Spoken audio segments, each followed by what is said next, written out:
पंचमस्कन्धः अथैकाशीतितमोऽध्यायः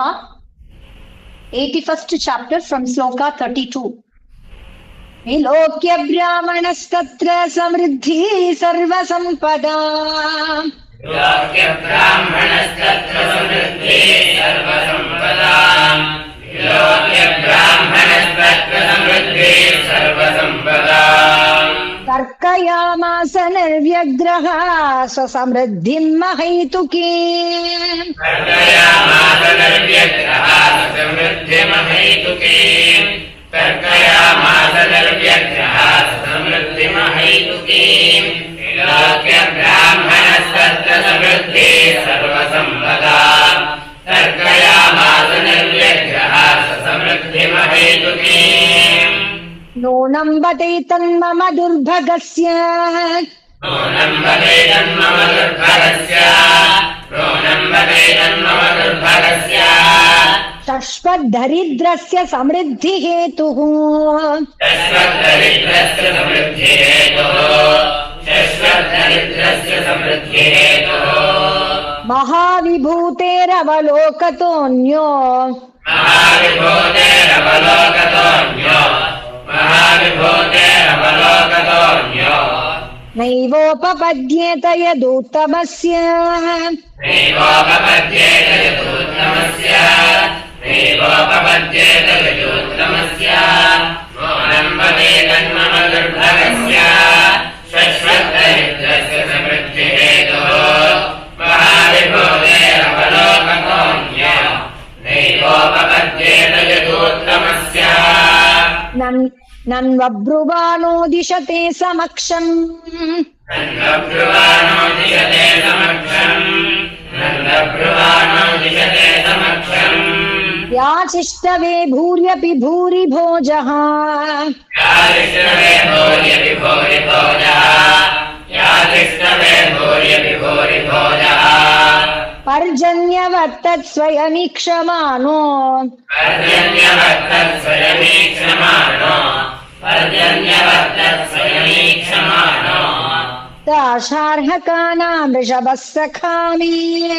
दाशार्हकानां वृषभः सखा मे दाशार्हकानां वृषभः सखा मे नन्वब्रुवाणो दिशते समक्षम् याचिष्टवे भूर्यपि भूरि भोजः पर्जन्यवर्तत् स्वयमीक्षमाणो दाशार्हकानां वृषभः सखा मे किञ्चित् करोत्युर्वपि यत्स्वदत्तम् यत्करोत्यर्वपि यत्स्वदत्तम् किञ्चित् करोत्यर्वपि यत्स्वदत्तम् सुहृत्कृतम् पल्व्यपि भूरिकारी सुहृत्कृतम् फल्वपि भूरिकारी सुहृत्कृतम् फल्वपि भूरिकारी मयोपनीता मृतुकैकमुष्टिम् मयोपनीताम् मृदुकैकमुष्टिम् मयोपनीताम् मृदुकैकमुष्टिम् प्रत्यग्रहीत् प्रीतियुतो महात्मा प्रत्यग्रहीत् प्रीतियुतो महात्मा प्रत्यग्रहीत् प्रीतियुतो महात्मा किञ्चित् करोत्यर्वपि यत्स्वदत्तम् सुहृत्कृतम् फल्वपि भूरिकारी मयोपनीताम् मृदुकैकमुष्टिम् प्रत्यग्रहीत् प्रीतियुतो महात्मा तस्यैव मे सौहृद सख्य मैत्री तस्यैव मे सौहृद सख्य मैत्री तस्यैव मे सौहृद सख्य मैत्री दास्यम् पुनर्जन्मनि जन्मनि स्यात् दास्यम् पुनर्जन्मनि जन्मनि स्यात् दास्यम् पुनर्जन्मनि जन्मनि स्यात् महानुभावेन गुणालयेन महानुभावेन गुणालयेन महानुभावेन गुणालयेन विषज्जतस्तत्पुरुषः प्रसङ्गः यज्जतस्तत्पुरुषः प्रसङ्गः यज्जतस्तत्पुरुषः प्रसङ्गः तस्यैव मे सौहृदसख्य मैत्री दास्यम् पुनर्जन्मनि जन्मनि स्यात् महानुभावेन गुणालयेन विषज्यतस्तत्पुरुषः प्रसङ्गः भक्ताय चित्रा भगवान् हि सम्पदो भक्त्याय चित्रा भगवान् हि सम्पदो भक्ताय चित्रा भगवान् हि सम्पदो राज्यं विभूतिर्न समर्थयत्यजः राज्यं विभूतेन समर्थयत्यजः राज्यं विभूतेन समर्थयत्यजः अदीर्घबोधाय विचक्षण स्वयम् अदीर्घबोधाय विचक्षण स्वयम् अदीर्घबोधाय विचक्षण स्वयम् पश्यन्निपातं धनिनामदोद्भवम् पश्यन्निपातं धनिनां महोद्भवम् पश्यन्निपातं धनिनां महोद्भवम् भक्ताय चित्रा भगवान् हि सम्पदो राज्यं विभूतेन समर्थयत्यजः अदीर्घबोधाय विचक्षण स्वयम् पश्यन्निपातं धनिनां महोद्भवम् इत्थं व्यवसितो बुद्ध्या भक्तोऽतीव जनार्दने इत्थं व्यवसितो बुद्ध्या भक्तोऽतीव जनार्दने इत्थं व्यवसितो बुद्ध्या भक्तोऽतीव जनार्दने विषयान् जाययात्यक्षन् बुभुजेनातिलम्पटः विषयान् जाययात्यक्षन् बुभुजेनातिलम्पटः विषयान् जाययात्यक्षन् बुभुजेनातिलम्पटः इत्थं व्यवसितो बुद्ध्या भक्तोऽतीव जनार्दने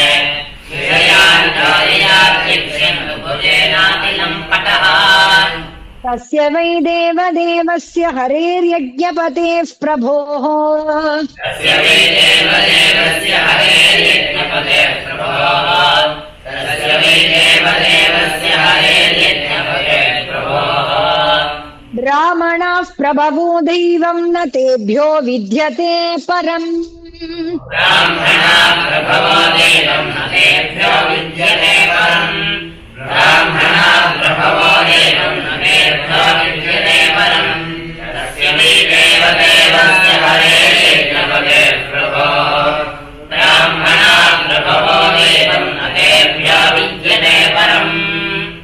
एवं स विप्रो भगवत्सुहृत्तदा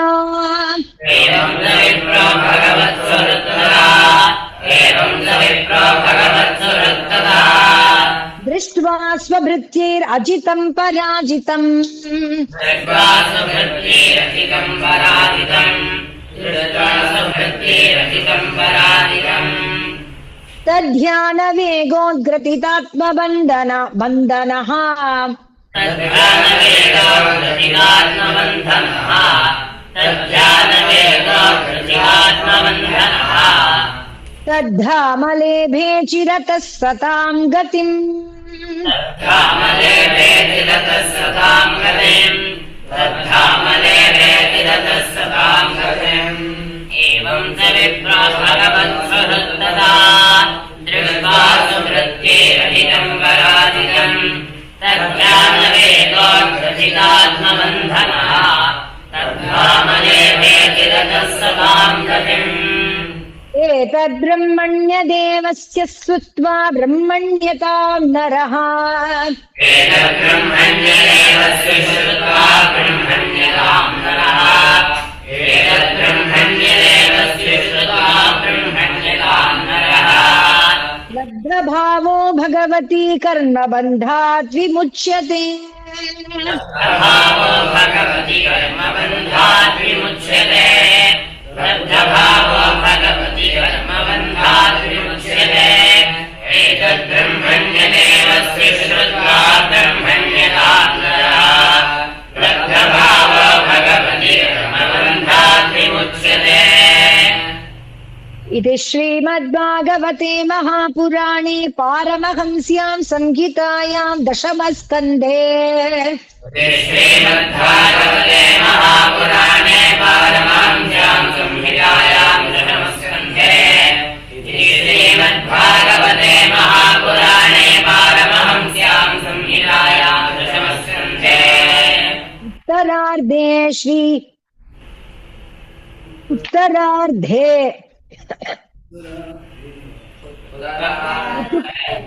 पृथुक उपाख्यानं नाम एकाशीतितमोऽध्यायः पृथुकोपाख्यानं नाम एकाशीतितमोऽध्यायः पृथुकोपाख्यानं नाम एकाशीतितमोऽध्यायः श्रीमद्भागवते महापुराणे पारमहंस्यां संहितायां दशमस्कन्धे उत्तरार्धे पृथुकोपाख्यानं नाम एकाशीतितमोऽध्यायः।